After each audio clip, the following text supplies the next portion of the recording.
Hello children, today I'm going to take up class 9 geography, chapter 4 Earth's structure. I'm Mrs. Prisha Singh from Mount Carmel School, Bagh Mughaliya. So now children, have you ever seen a boiled egg? A boiled egg has three layers. First, the white portion, that is the outer shell. Second, when we peel that outer shell, what we see is the next semi-solid white portion of the egg, and further when we peel off that portion also we see the yellow interior or the yellow yolk of that egg. Alright, in the same manner our earth is also divided into three layers. It has three layers: the crust, the mantle, and the core. Now, how do we get to know about the interior of the earth? Where does this knowledge comes from? Now, our knowledge about the interior of the earth, it does not come from explorations or excavations, but it comes from the study of seismic or the earthquake waves, materials thrown up by the volcanoes, and evidence from the theories of the origin of the earth. Now, Earth's inside structure is quite different to its hard, crusty shell, just like an egg. Now, we sometimes get a glimpse of Earth's interior through the action of active volcanoes. Earth's rocky crust, alright, is by no means stationary, and we regularly see evidence of crust movement in the form of earthquakes. Now, most of what we know about the interior of the earth comes from the study of seismic waves. When an earthquake occurs, the seismic waves spread out in all directions through the earth's interior. Now, these waves, they contain vital or very important information about the interior of the earth.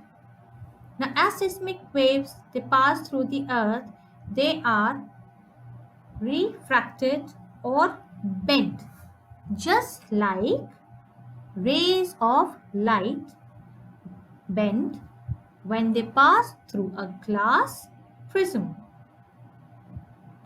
Now, seismic waves can be broadly divided into two, that is the primary waves and the secondary waves.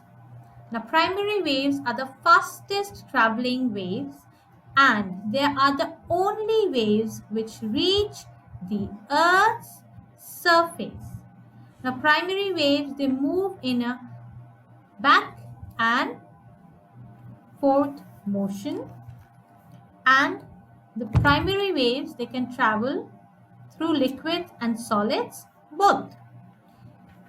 Primary waves are also known as P waves. Now, secondary waves, also known as S waves, are the waves which move in an up and down motion. Now, these waves, they do not pass through liquids.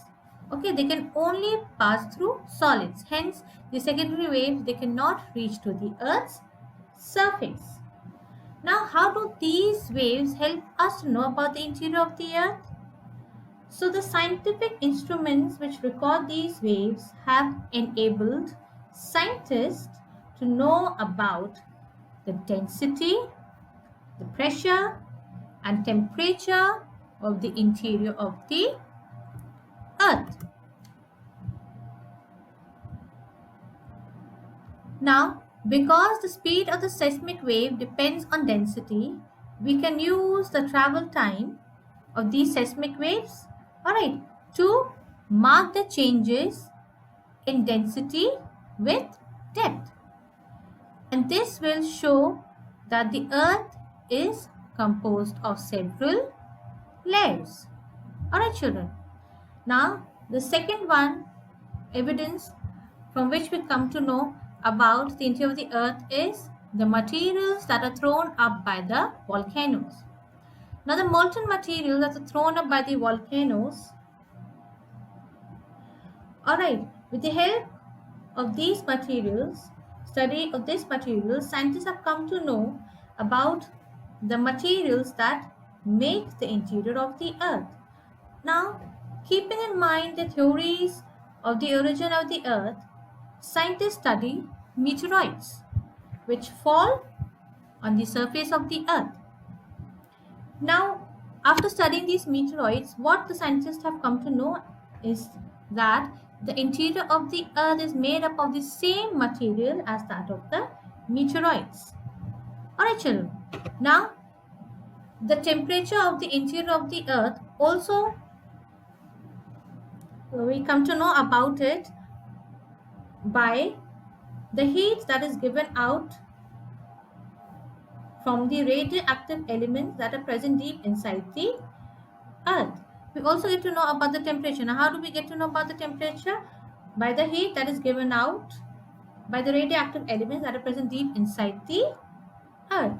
Now, by study of this heat in interior areas, we get to know, or we can get an estimation about the temperature of the interior of the earth, because it is not possible for anyone to travel to the center of the earth or to travel inside the earth's surface. So then how do we get to know, or how do we get an estimation about the temperature?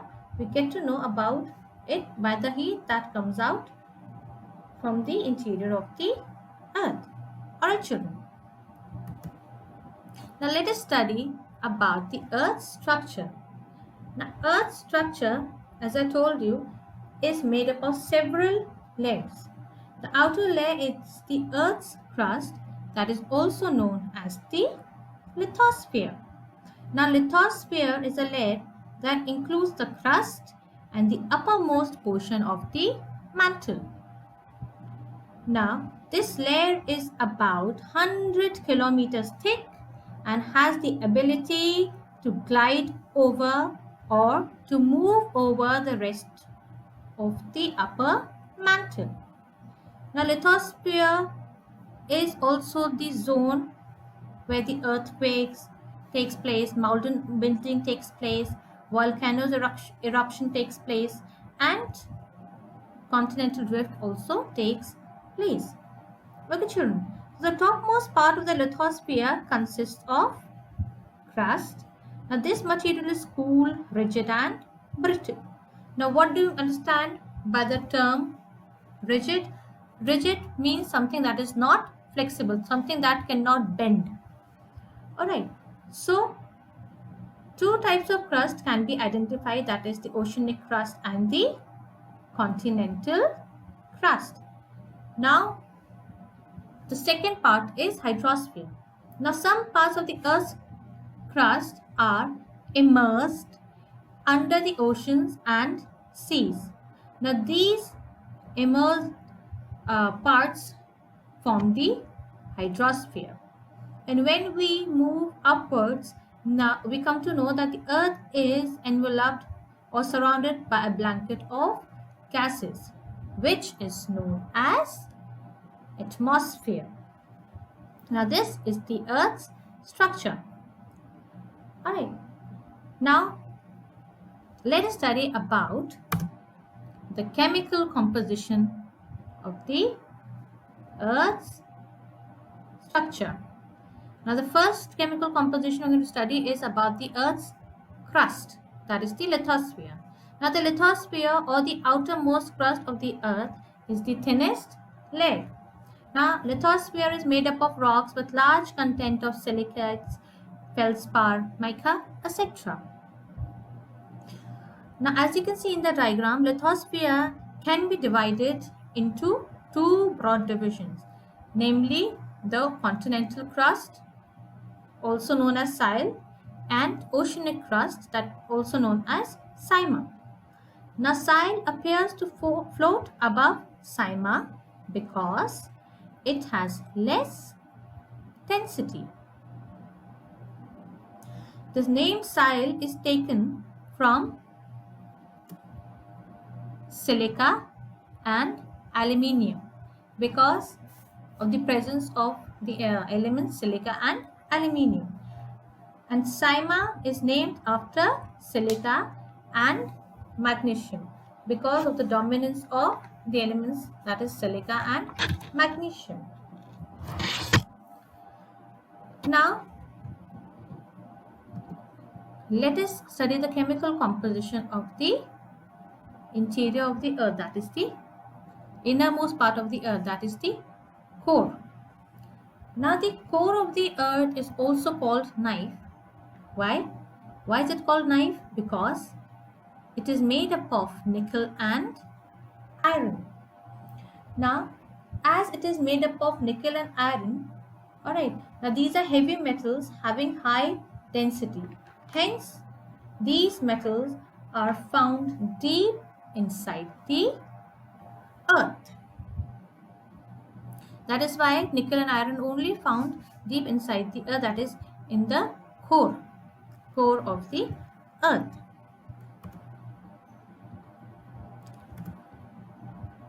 Now let us study about the internal composition of the earth structure. Now, as I told you in the beginning, earth is divided into 3 layers, that is crust, mantle and core. Now, mantle is further divided into 2 parts, that is upper mantle and lower mantle. And again, core is again further divided into 2, that is the outer core and the inner core.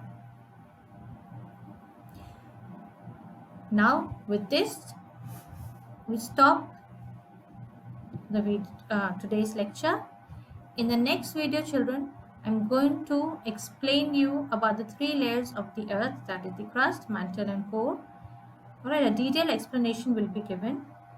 I hope today's lecture was clear.